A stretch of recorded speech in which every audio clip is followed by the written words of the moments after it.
The use of peptides is been used by a lot of athletes for decades to help, especially with recovery, sometimes with speed and endurance as well. But there are about 150 peptides, 20 commonly used, and maybe another 20 that are used by those in the know. And many of those really help with a cellular level optimization. Not like steroids where they just build muscle. They do specific things like to your mitochondria, to your lung capacity, to your ability to recover from injuries. So athletes that are more heavy on the science side and less on the physical contact, those guys need it too, but the half-life on a running back is going to be short, right? Compared to an Ironman. Hello there, and welcome to Skyman and a Bug. I'm the Bug, and that is the Skyman. We are here to build relationships, technology, and work on the many wonders of being a business owner and a nutcase. Thank you for joining us, and we look forward to you listening to us, laughing with us, and taking the journey with us as we build businesses and relationships.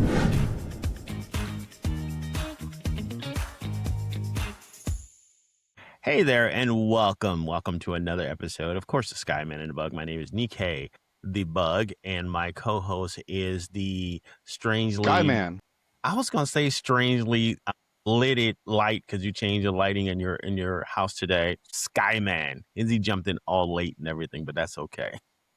I jumped in late. Yeah, I think the sound is a little screwy on here. It's kind of like a time delay or something like that. So we're going to make this Back to the Future episode work. Welcome, fellow guests, fellow CEOs, CFOs, CIOs, and whatever C-suite you run in, managers, leaders, thought leaders, thinkers, visionaries, and entrepreneurs out there in the land of Skyman and the Bug. Thank you for being here. And today, we have a unique experience because we don't get a chance to talk to these kind of people. We don't get to talk to folks who have this much of an acumen in the background.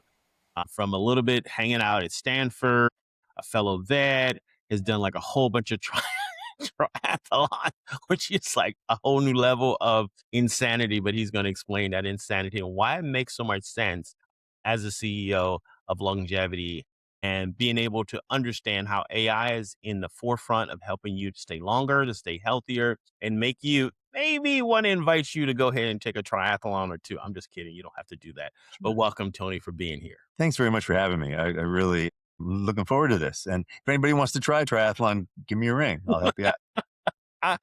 Yeah, I'm not going to do that. I used to cover mini triathlons in Florida when I was a reporter back in the millennium ago. Nice. Well, I'll tell you a good story to just right off of that one. My first triathlon was an Ironman, and out of 2,000 of us who were getting ready for it, the MC asked, "Well, is this their first Ironman triathlon?" And 10 folks raised their hand, and they were like, "Ooh, good luck." And they were like, "Is anybody running their first triathlon ever?" And I raised my hand and everybody gasped and said like, "Oh, he's doomed," but I made it. Well, Tony Medrano, and this is a good segue into your backstory.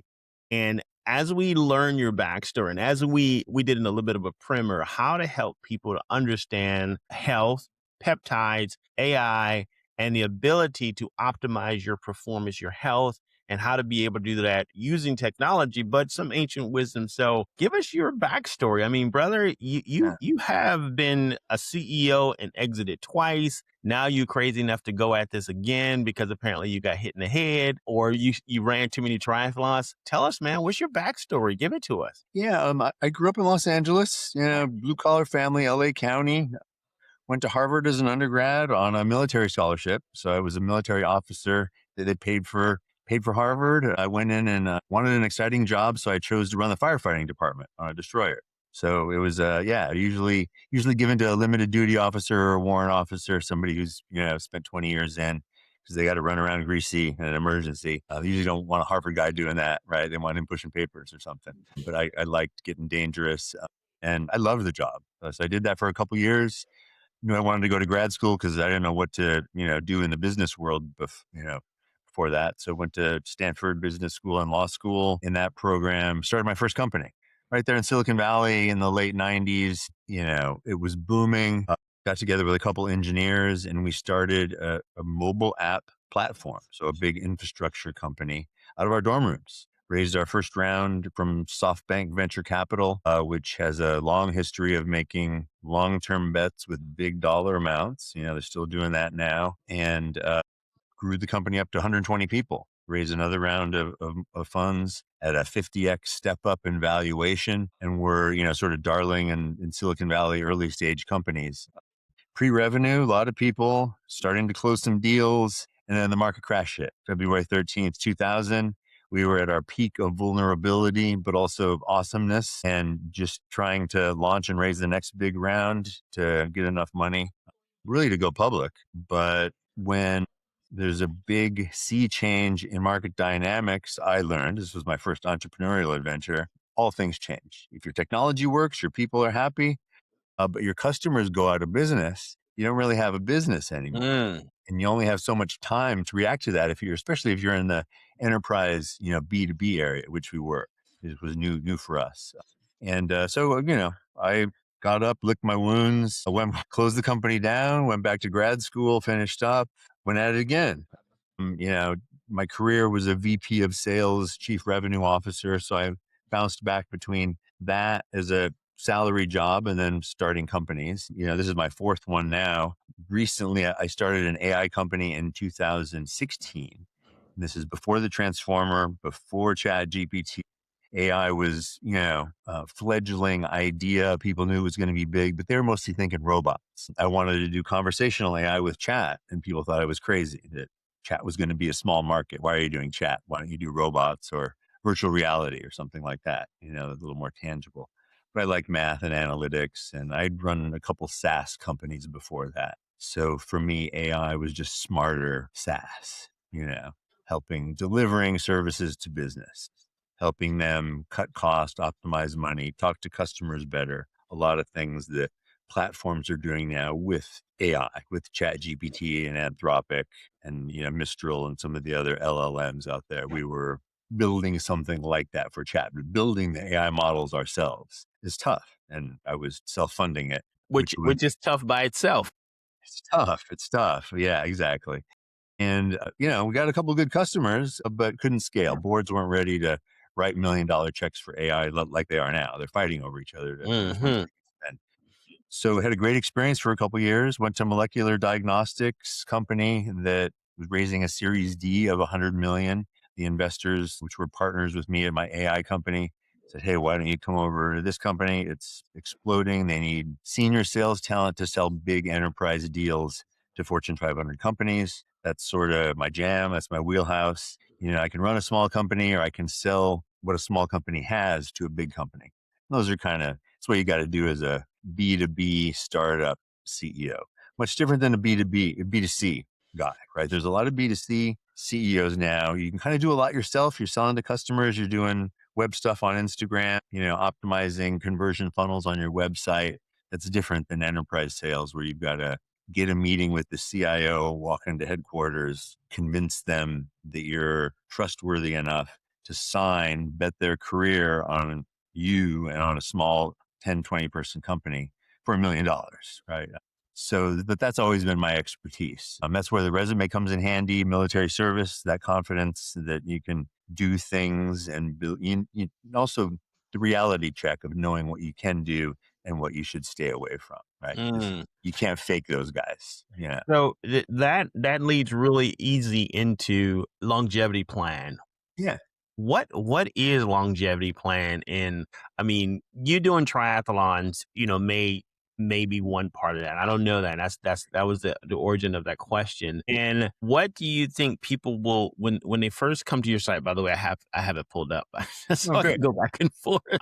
What do you expect them to perceive just kind of within the first 30 seconds? Backstory of a longevity plan. You've obviously had a pretty fortunate career, as well professionally as well as athletically, but I suspect this is not necessarily you. This is for other people. Give us the origin story, if you will, and the nexus of when it started to switch for you, where longevity plan became. It's not about just using, old traditional techniques. We now have a big cohort called an AI. Give us that. Exactly. Yeah, the longevity plan was started the confluence of the events. Wearable technology was throwing off so much data. AI started to mature and be more accepted by consumers and usable by small businesses, cheaper. And then fitness started to become a thing too. People were more interested in their fitness and longevity, not necessarily fitness from an Ironman triathlon standpoint, but in having a longer health span, being able to play with their grandkids longer, being able to just go on trips longer, and at any age being healthier. So those things told me, okay, it's time to start. I started the company about 9 months ago based on my hobby and the market. And we like helping people. I was answering questions for years about how do I run my first triathlon? How do I stay healthy? I see you're healthy. I mean, I'm 55 years old, right? I've gotten injured so many times I can't even count, and I'm still running triathlons. And my biological age is 28. I just measured it, on Friday. So I was pretty happy about that. I'm gonna say that to everybody for the next couple of weeks, right? I'll just get a It's a good tattoo. pickup line. Yeah, right, exactly. But that's largely because I eat clean, I work out, I don't sleep as well as I should, but I do all the other things and worry about mental health and friendships as well too. So all those things together told me it's time to help some people. People are asking, why don't I deliver them a product? And the product is a digital twin platform. So this digital twins were first used by NASA and by nuclear power plants and by the military back in the 70s. We've all seen Apollo 13. They use a digital twin of the space capsule, lunar lander, I think, on Earth while they're having problems in space. Because you don't want to fool with the module in space, right? You want I think Houston, we have a problem kind of comes to mind. Yeah, exactly. So, the military and nuclear power learned that first. Don't fool with it. Now, the metaphor has been extended to high value athletes. The NFL, I worked with the NFL, NBA Olympic team back in 2000. I was supplying molecular diagnostics to them. So I learned then that they've built digital twins for each of their athletes. They can predict bone marrow edema, which is a precursor to a stress fracture in athletes. And then they rest them, they ice them. They obviously can, understand their nutrition. It helps with their brain health as well. We know about the contact injuries there, but all kinds of injuries and injury prevention and athletic optimization. People are getting faster, right? It's For because sure. of all this.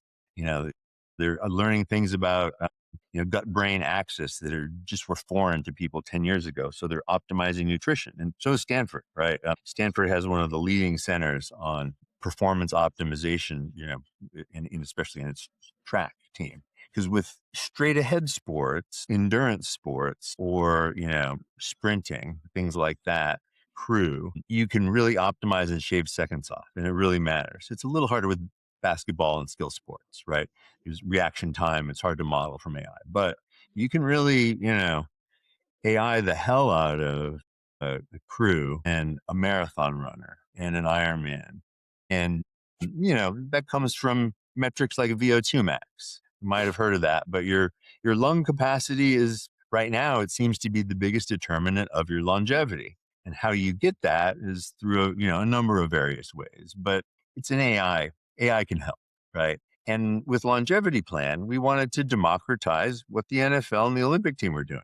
Simple as that. They're spending $1 million a player to build digital twins, not a robot lookalike, but a series of AI models that functions on top of a personal data lake. If you can imagine a big bucket of data for each individual with their lab results, their MRIs, their electronic health records, all their wearable data, all of their performance data, their conversations with coaches about how they feel after certain things and their nutrition, all in a bucket. And then we put AI on top of it and mine that. So now you have a data lake with AI on top. It's a digital twin. Those are the components of a digital twin. Now with that, what you can do is experiment. And I wanted to. I think Josh has a question because I know with his sports background, he's itching to ask a question. So- And the fact that he was a reporter, so he's like, okay. So with all this technology, how do you explain an athlete, say, a chronically athlete who's out all the time with injury. Football, Well, any basketball, sport, any sport. soccer. Yeah. They're constantly out with the same injury or similar injury. This is Giancarlo Stanton from the Yankees. He always has some sort of injury, where he's out for 6 to 8 weeks and he only plays 80 to 90 of 162 games every year for like last 7 years. If all this technology is available, how does he keep having the same injury over and over and over again? Yeah, sometimes you can't prevent it. It's like a car when you overheat and it, melts your gaskets. You've got other problems with the car that just won't go away. People are like that too, right? You have some injury so severe, you can try to heal it. You can do just about everything, physical therapy. You can inject, cortisone in the old days.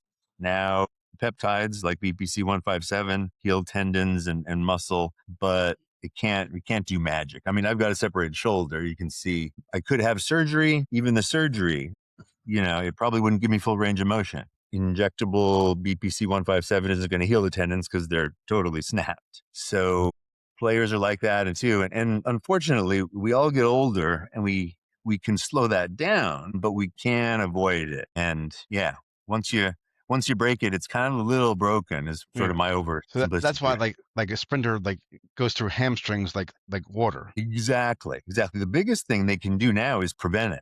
And that's where they're investing a lot of dollars is if you prevent it, then now you're talking because you're losing.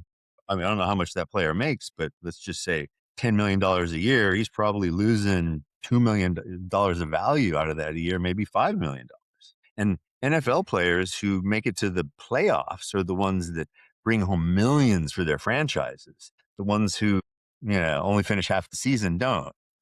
That's And economic for sure. it's all economics for the teams, and so they've taught us a lot. So once your hamstring goes once, chances of it going again are pretty decent, I guess. Pretty decent, especially if you're stretching it to the absolute limit.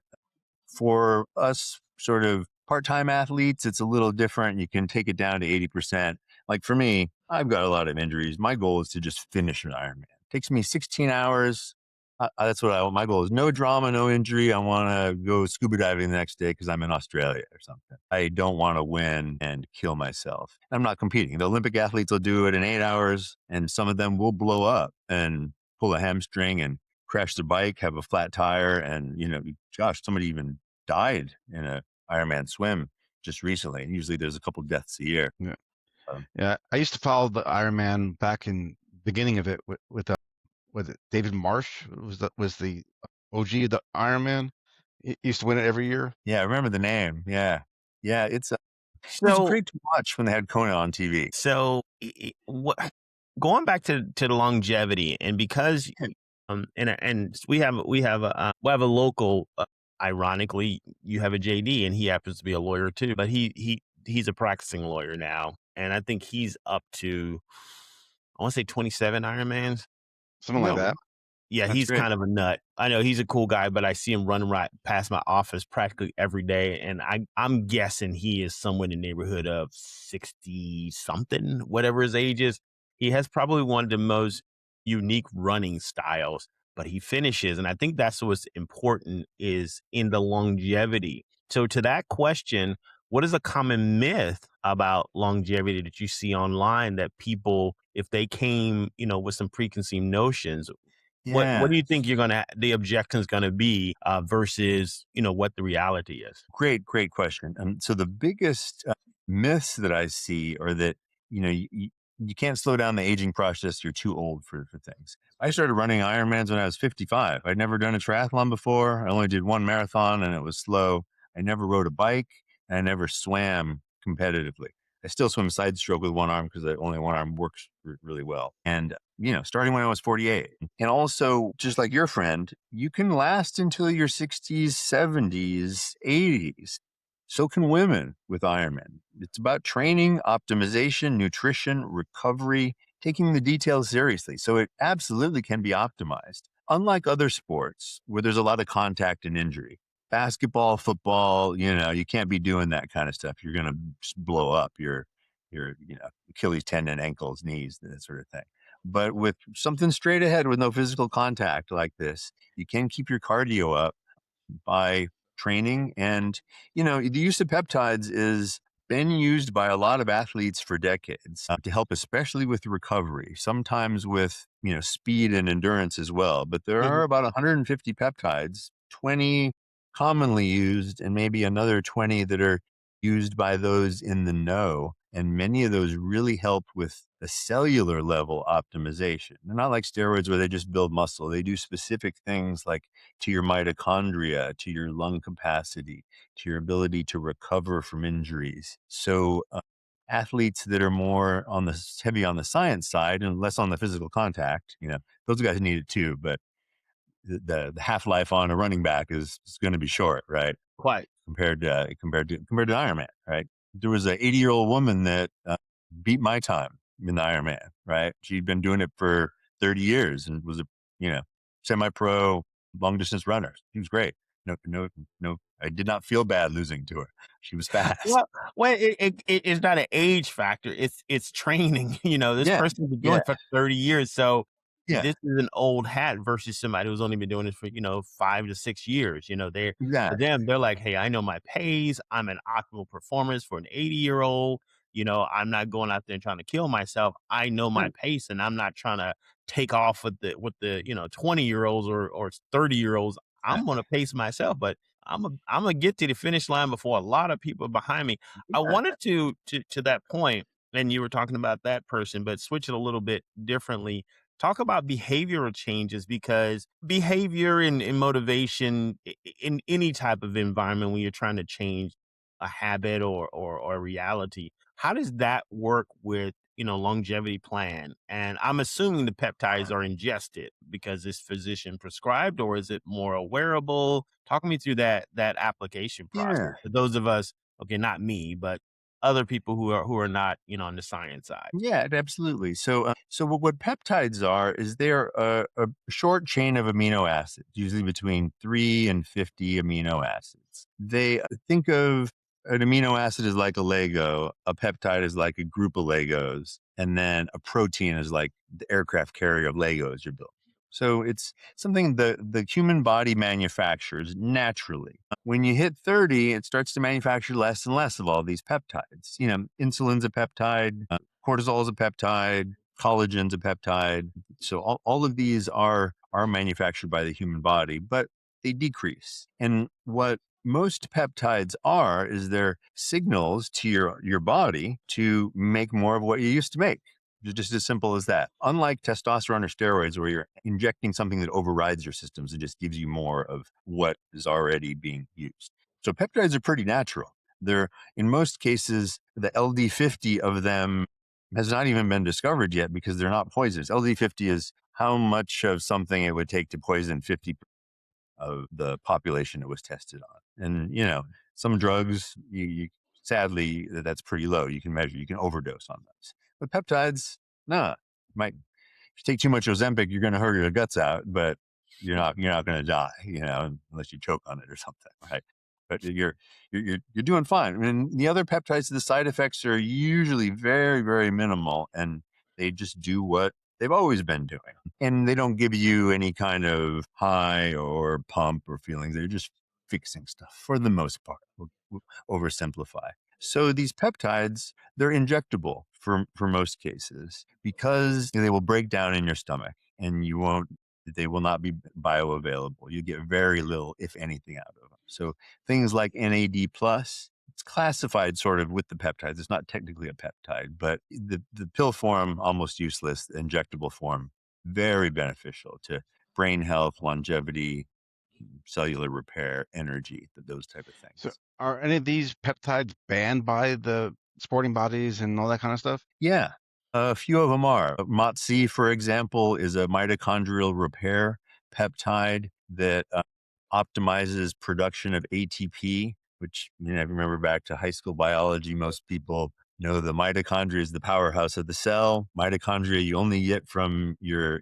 mom. It's passed down that way. And it produces ATP, which is like the energy that, your body burns. A really fundamental level, right? And every cell has many mitochondria.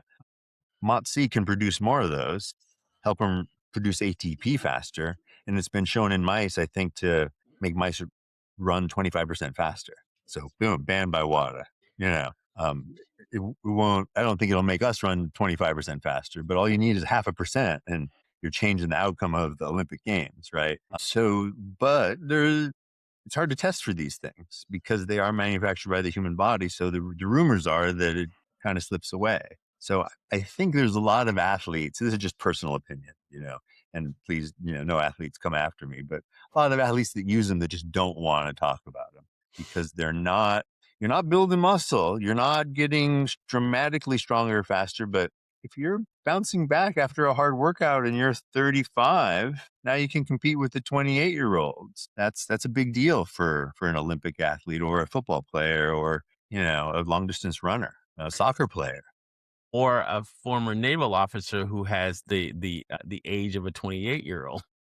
Yeah, exactly. Or a 55-year-old pretending to be 28 who really has a torn meniscus and a separated shoulder and is, It's why he broke down like the rest of us, but hey, we're all breaking down. But you obviously do it better because it's, you have a slightly unfair advantage. I get it now. Yeah, I like biohacking. I don't really take too much stuff. I mean, I take just a couple supplements that are usually generic because I don't like paying the marketing costs of stuff that's over marketed, So generic creatine. Spoken like somebody from sales. Right. I know where they're spending their money on their endorsements and all that. So I want some plain creatine, some plain protein powder, and then I'll research the peptides that really are sort of understated and do the right repair work that I need, which was torn meniscus, BPC 157, some skin repair and maybe some lung capacity, GHKCU. And it also helps with hair and everything, right? You're not doing too bad. I wouldn't know about that.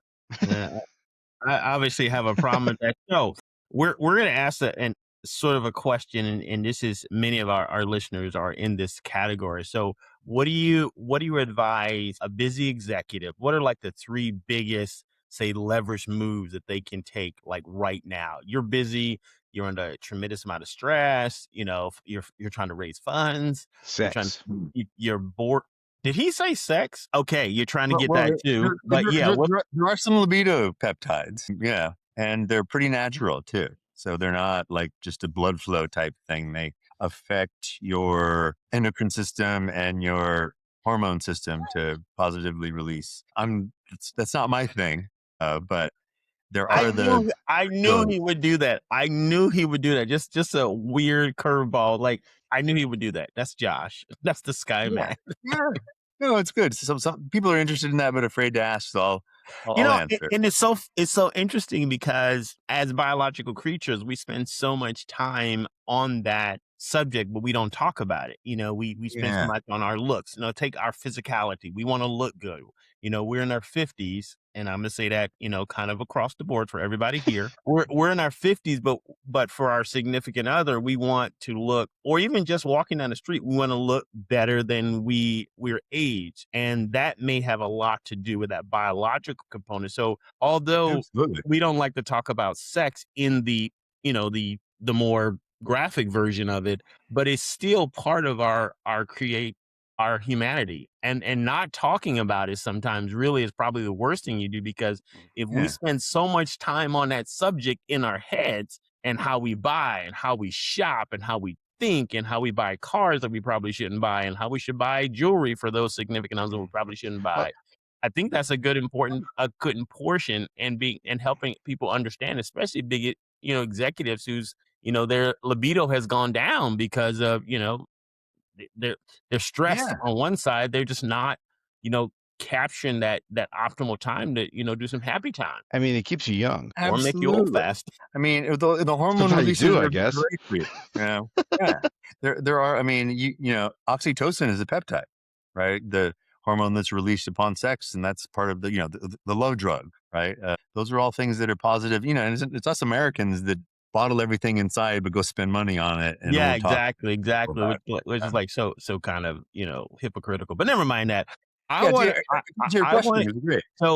So when people are looking for longevity plan, .ai, not .com, AI. What are some of the key things they should be if they're going to Google it? I just gave you the URL, but let's say that to make it easier for them to get into your eco space, that they should do a little research on, and then come here with that knowledge. Just like, okay, I think this is something I want to move forward on. Yeah. Well, they can connect with me on LinkedIn.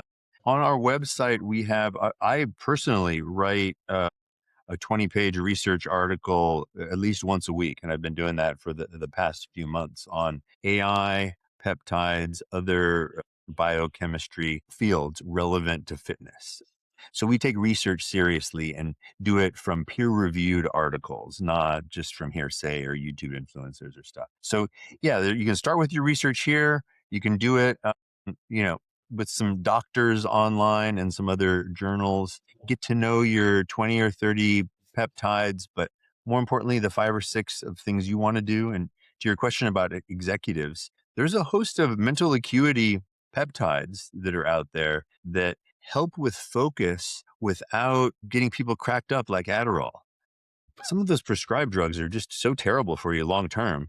They might increase focus, but they're really just uppers. I mean, they're, derived from methamphetamines. The peptides like CMAX that you can get will help with focus and give you a calm, steady focus throughout the day with only beneficial long-term mental acuity benefits.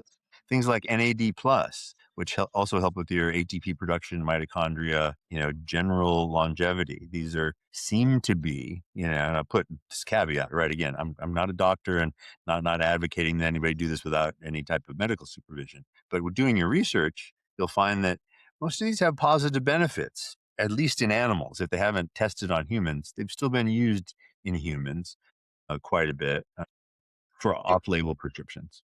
I think that's important because, and I like the way you label it on your website. Straight up is physician prescribed peptide plus a longevity club on your term, meaning that you're in alignment with research, that you're in alignment with medicine. You're not, as you said, an influencer who has zero medical, experience or connection. They're just like, hey, it's a great idea. Let me start promoting and selling it. And you're saying, hey, this is research. This is we're backed by medical research. We're peer reviewed. We go through journaling and all that kind of stuff like that. And the folks who are working with us, this is how we roll in it.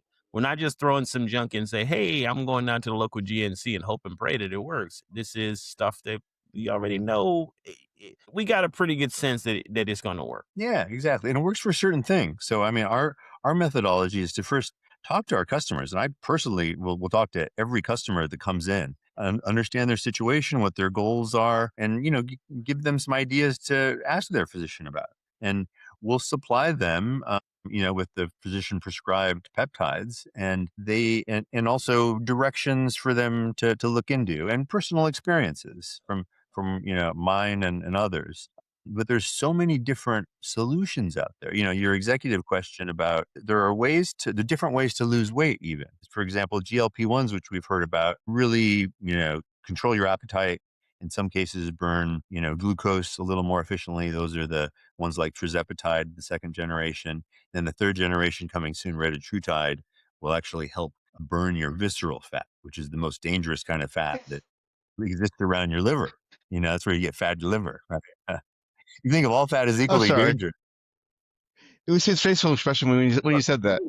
Ooh. Yeah, but they're starting to narrow that down, and I'll tell you that Big Pharma is getting pretty good at next generation drugs and targeting things. So there's tesamorelin, which is a growth hormone secretagogue that will help release growth hormone that targets your visceral fat too, while building muscle. So a lot of times you've heard peptide stacks. These peptides can be combined for optimal effects. If you know that your goal is, for example, get rid of your visceral fat. If you know your goal is help your skin repair and some other injury repair, you might want some, GHK-Cu and maybe some BPC 157. So coming back to the busy executive. So here I am, just hypothetically. I'm a busy executive. He or she we don't have a lot of time for this. We don't have a lot of time to research. We got deadlines. We got funding. We got the whole gamut. We got a couple of fires we got to put out. Take your pick. You work with the government or you don't work with the government. Depends on whatever your leadership is. So you can be on the government side or you can be on the industry side. When they come first to your involvement, what's the first thing they're going to do to get them to start moving? Again, go back to the busy side. Yeah. What is the first thing they're going to do and they're going to be able to do to at least get them moving in that direction? Well, what we hope is that they feel comfortable as a part of the longevity club. We have every month 20 to 30 instructors. These are scientists, doctors, and fitness instructors live 3 or 4 times a day, half-hour sessions that somebody can pick from. They're not expected to go to all or even, a great proportion of them, but they can pick their favorite ones, show up for 30 minutes, learn a little bit in between meetings, record it, watch your recording, and then become part of the club on their own terms, right? That comes free with any peptide purchase, or they can pay $39 a month for that if they just want that. And then what we do is we start to build them a digital twin, something about them particularly. So something that they can be excited about, not just, here's the random ratios on your whoop, but we'll build you. And it's not a goofy looking like a avatar type thing. It's a science-based, here's how you're performing. It's one step deeper than whoops ratios. It's about them, right? So they can see that we care about them. It's about them because that's who they are, busy executives. They don't want a generic formula. They can spot that a mile away. And then we ask what their goals are. And they fill out a couple 10-second questionnaires and we can see what they need. If they need more sleep, we got peptides we'll recommend for that. And they'll, talk to the doctor, get peptides that'll help with sleep and muscle building. And maybe they need some more energy. So we've got some of those too. Maybe they've been eating at the airport too much. So they need to get rid of some visceral fat like we all do. Hey, I lost 32 pounds in the past 10 weeks and I was not quite in Ironman shape, but now I am. So it works for anybody. You don't have to be 300 pounds to use these things for benefit. So I took the executive plan myself because I don't have time. I'm CEO and I'm trying to work out and I got injuries all over and, life's not easy. You need all the help you can get. And why walk when you can drive a car?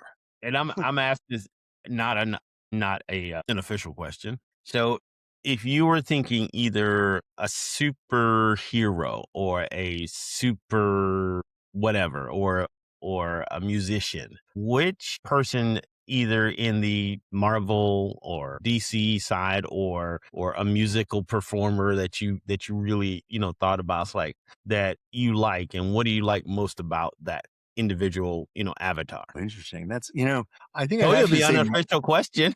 yeah, that's a great question. I love it. I have to say Mark Wahlberg.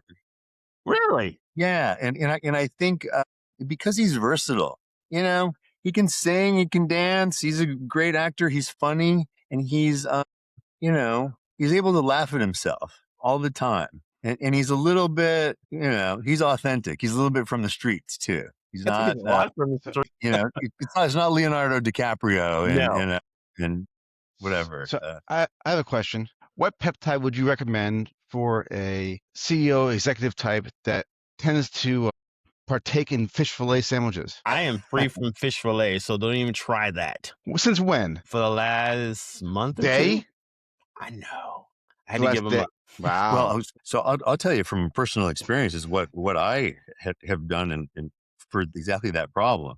The GLP-1s, tirzepatide version 2, which is FDA approved, retatrutide, which is going to be FDA approved because the clinical results are so awesome, have changed my eating habits so much for the better.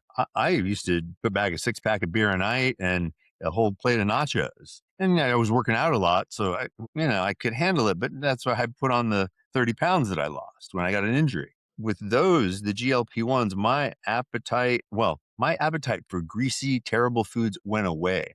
I only crave good food, and I can only really feel like drinking half a beer now. I used to drink IPAs all day long. It still sounds so great, but then when I have one, it doesn't. Same with a greasy fish sandwich or something. I'm craving salmon. I got some salmon in the refrigerator and some chicken. That's changed everything because then I feel healthier. I'm eating cleaner, and it's fueling the body with good stuff without it feeling like a Nazi prison camp. I feel I feel great. Like that's what I want to eat.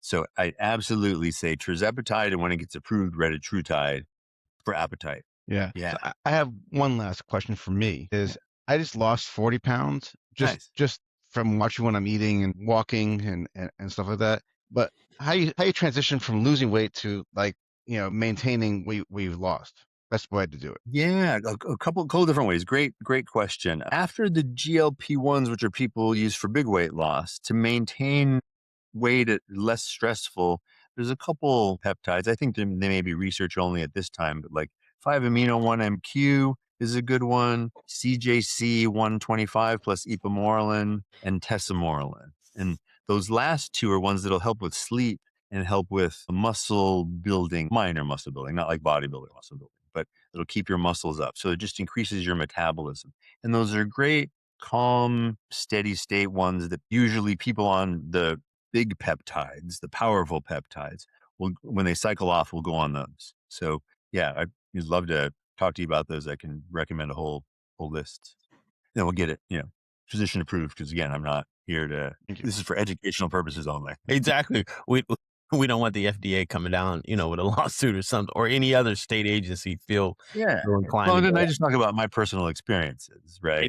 Exactly. Well, Tony, we appreciate you being here and really being as candid as you are. You've come from a different background. I'm not gonna talk about your other branch of service, but we will, of course, because we are brothers in arms. But the Army versus the Navy thing, we got to just keep it real. Okay, the Army-Navy games are epic. Okay, just want to bring that out. But we appreciate you taking time to be here to explain something that can be a little complex. And with all the noise out there that we see in the media and stuff, that to really just get it very grounded and speaking casual about things that busy executives, leaders, founders, and every other, or people just working are able to get in the most optimal position and understand their digital twin and how that digital twin can improve the actual you.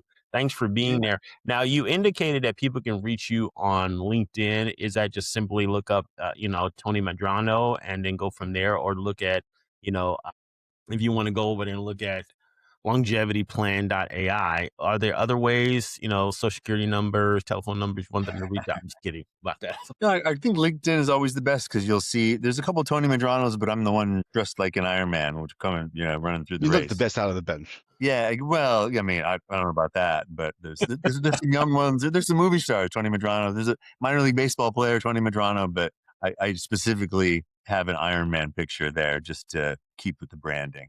So that's the best place to talk straight to me. And then longevityplan.ai, you can also reach me there. All righty.